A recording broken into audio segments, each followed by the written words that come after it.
The world's first empire had just collapsed. The Akkadian Empire, gone. Its cities abandoned. Its people scattered. Its power erased. For the first time in generations, civilization itself seemed to be dying. What followed was not a simple fall, but a dark age. A world of chaos, drought, and broken kingdoms. And yet, from the ruins of that collapse, a new power began to rise, not through conquest alone, but through something far more dangerous: control.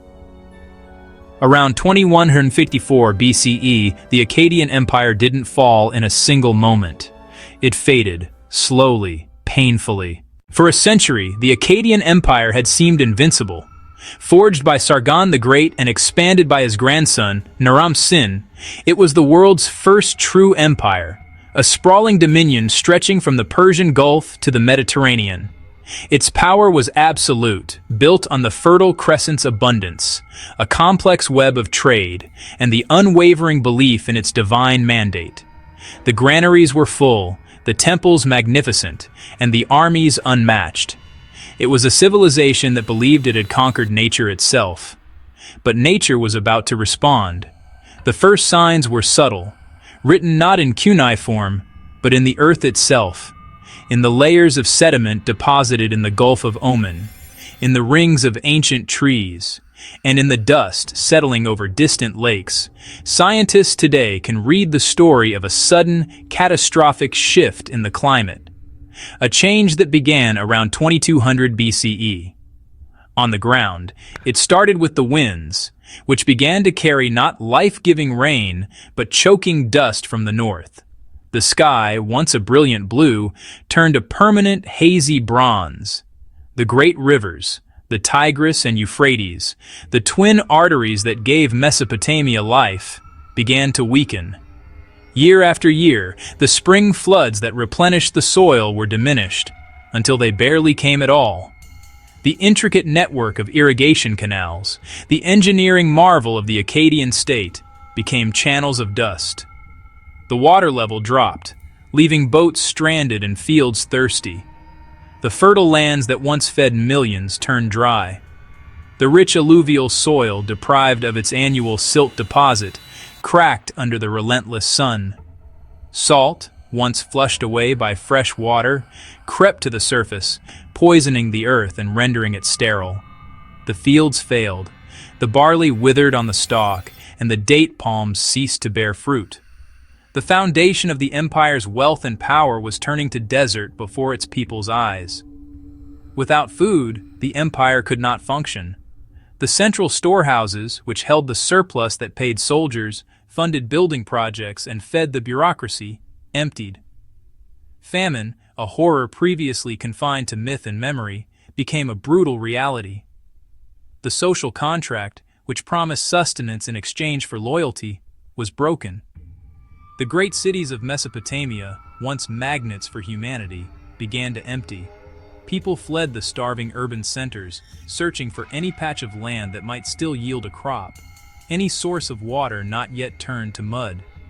As populations scattered, the intricate web of commerce frayed, trade routes collapsed. The flow of timber, stone, and metal that fueled the empire's economy slowed to a trickle, then stopped altogether. Without stability, rebellion spread. Provincial governors, no longer receiving support from the capital, declared their independence. Desperate and hungry groups raided their neighbors. The authority of the king, once absolute, now extended no further than the walls of his own palace. The empire was devouring itself from within, and without power, the empire's foundation disappeared. This was the 4.2 kilo-year event.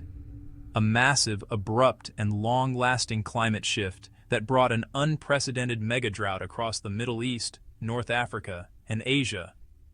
For the Akkadian Empire, it was an existential blow. The land itself was turning against the civilization it had nurtured. The gods, it seemed, had abandoned them. In the span of a few generations, the world's most powerful empire was reduced to a collection of warring city-states, fighting over the scraps of a world that was no more. The empire broke apart. Into this chaos came the Gutians, warriors from the Zagros Mountains. For years, they had been kept at bay, but now, there was nothing left to stop them. They descended into Mesopotamia, raiding, destroying, taking control of what remained. The once great empire was reduced to fragments, and the world entered a dark age. For decades, Mesopotamia was broken. Cities fought for survival. Power shifted constantly. No empire remained. Only chaos. But even in the darkest times, in the shadow of the Gutian occupation, a suffocating silence had fallen over Sumer.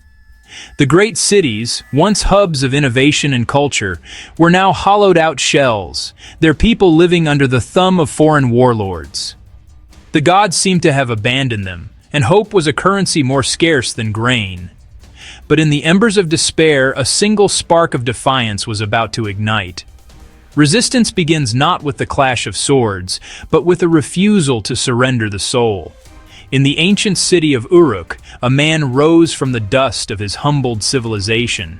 He walked the streets where legends once strode, but now saw only shuttered stalls and the haunted eyes of his countrymen.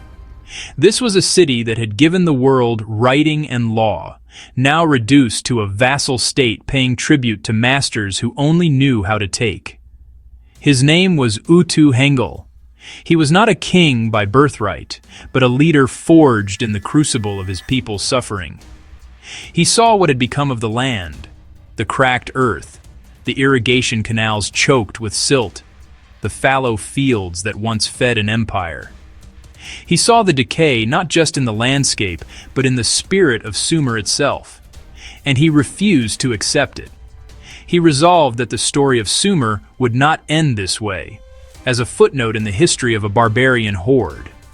He began the arduous task of coalition building, moving from one disenfranchised group to another, speaking to merchants who had lost their trade, priests who had seen their temples desecrated, and farmers who had lost their lands. Slowly, painstakingly, he gathered an army. He rallied them with a singular, powerful message. This was not a war of aggression. They would march not to conquer, but to reclaim their homes, their dignity, and their future from the clutches of the Gutian kings. The Gutians, entrenched in their mountain strongholds and confident in their martial prowess, believed they were untouchable. They saw the Sumerians as a broken people, incapable of unified action. But they were wrong. They had mistaken exhaustion for acceptance and underestimated the power of a people fighting for their very existence. Utu-hengal, a brilliant strategist, chose his ground carefully. He drew the Gutian forces out of their familiar hills and onto the open plains where Sumerian discipline and formation could overcome brute force. He met them in battle, not as a desperate rebel, but as the rightful heir of Sumer's legacy. And in a single decisive engagement, he defeated them. The Gutian king, Tir-again, was captured after a brief reign of only 40 days. The victory was total. The liberation of Sumer was at hand. Utu-hengal had not just won a battle. He had restored a future. Their king fled, but even his own allies turned against him. He was captured, brought before Utu-hengal, and in a final act of victory, the Gutian rule was broken. For the first time in years, hope returned. But Utu-hengal's story would not last long. Because another man was watching, waiting.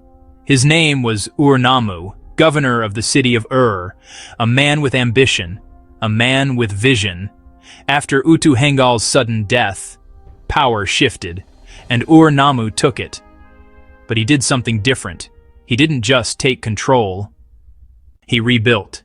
He defeated rival cities, secured trade routes, restored order. And for the first time since the fall of Akkad, the land began to stabilize.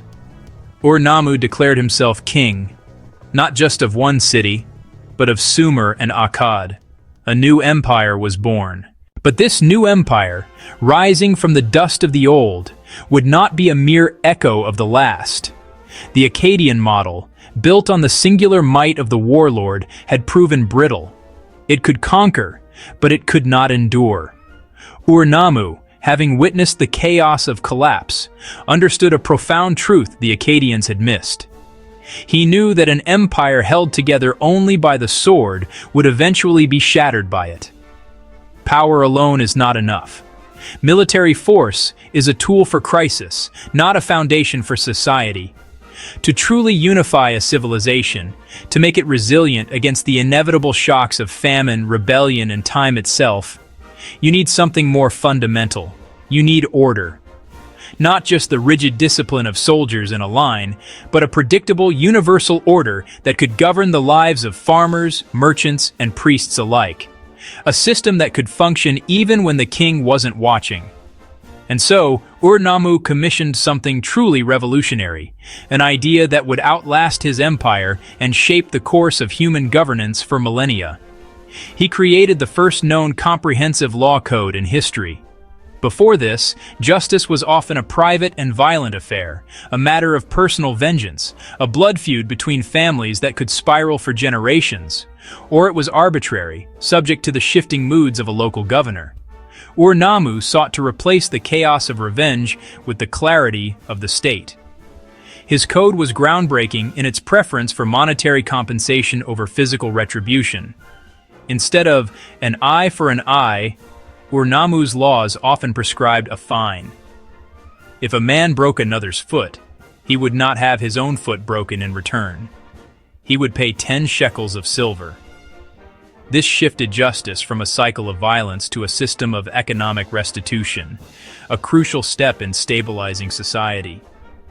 Written on clay tablets in the Sumerian language, these laws were not secret doctrines for the elite.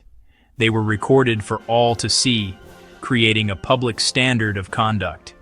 The code established clear rules for marriage, divorce, and inheritance. It set penalties for theft, assault, and property damage. Crucially, it offered protections for the most vulnerable members of society, widows, orphans, and the poor, stating that the king would ensure they were not delivered to the powerful. This was not a system of perfect equality as we would understand it today. The penalties for harming a slave were far less than for harming a free citizen. But it was a radical first step toward a society governed by impartial principles rather than brute force. It established rules. It defined consequences. For the first time, on a grand scale, it attempted to deliver justice. Not based on revenge, but on structure. For the first time, society was governed by written law, not just kings. The weak had protection, the powerful had limits, and civilization had a foundation. But Ur-Nammu didn't stop there. He rebuilt cities, restored infrastructure, created systems of administration, organized trade, standardized life, and above it all, he built something that still stands today. The Great Ziggurat of Ur, a massive monument, a symbol of power, of order, of control. It told the world civilization had returned. This new empire, the third dynasty of Ur, was not built on conquest alone. It was built on law, on structure, on control, and because of that, it was stronger, more stable, more resilient, but not invincible. Because the world had changed. The climate was still unstable, resources were still fragile, enemies still existed, and even the strongest systems can fall. In the final year of his reign, Ur-Nammu went to war, but this time, he did not return. He died on the battlefield. The king who rebuilt civilization was gone. His empire would continue, for a time, but the lesson remained. Civilization is never permanent. It rises, it falls, and it rises again. The story of Ur-Nammu is not just about power. It's about recovery, about what happens after everything is lost. Because history is not just written by empires. It is written by those who rebuild them.